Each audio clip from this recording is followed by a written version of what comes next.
আসসালামু আলাইকুম everyone, welcome back to my channel. তো বন্ধুরা, সবাই কেমন আছেন? আশা করি ভালো আছেন। তো আলহামদুলিল্লাহ আমি মোটামুটি সুস্থ আছি। তো সবাই আমার জন্য দোয়া করবেন যেন আল্লাহ পাক তাড়াতাড়ি আমাকে সুস্থতা দান করেন। আর আজকে প্রথমে মুরগির ঘরে চলে আসলাম, কোয়েল পাখির ডিম উঠানোর জন্য চলে আসলাম এই দিকটাতে। আমি এসে প্রথমত মূলত আমি এই পাতিলটাতে করে খাবার নিয়ে আসছিলাম, অর্থাৎ ভাতের মার এবং ভাত নিয়ে আসছিলাম। তো আনার পরে ওদেরকে এগুলি গুলিয়ে তারপর মুরগিদেরকে দিয়েছি। দেওয়ার পরে আমি এখন ডিম উঠাতে আসলাম।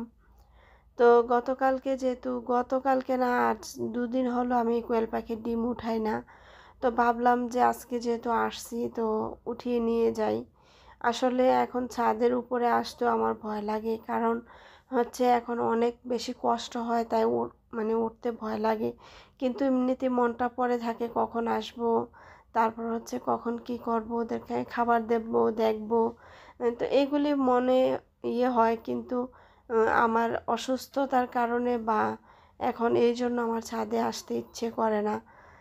তো যাই হোক, তারপরও যত কষ্টই হোক না কেন, তারপরও ছাদের উপরে এসে যখন এরকম ডিম পাওয়া যায় বা ওদেরকে দেখি, তখন আমার অনেক বেশি ভালো লাগে। তো দেখতেছেন বন্ধুরা, আমি ডিমগুলি উঠাইতেছি।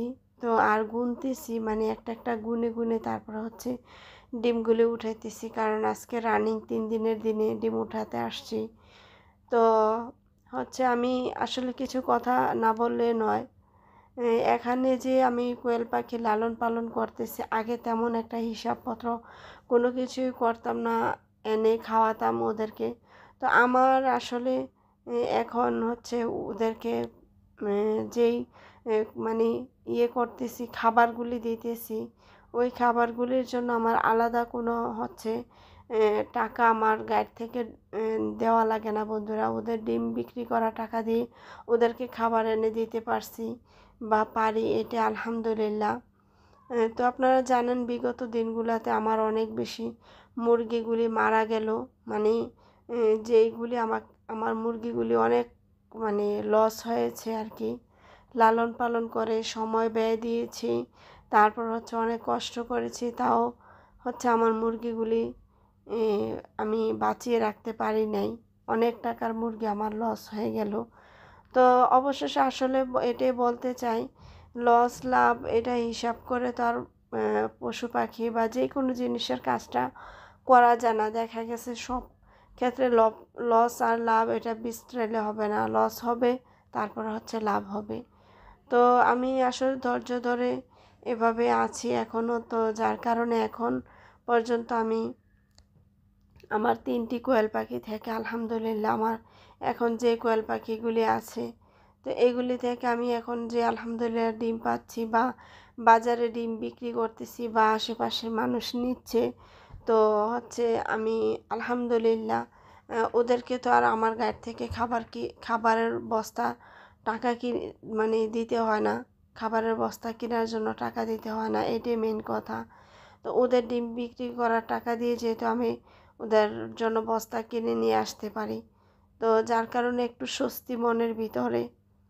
তো বিগত দিনগুলোতে যতই লস হোক বা যেটি হোক, তো এই জন্য আমি আর মন খারাপ করি না, যেহেতু এখন এদিকটা দিয়ে আমি অনেকটা আমার ভালো লাগা কাজ করে বা মনে শান্তি প্রশান্তির একটা বিষয় আছে। তো এই যে দেখেন, আমার ডিম উঠানো শেষ মাশাল্লাহ। এখানে আমি 106 পিস ডিম পেয়েছি আজকে।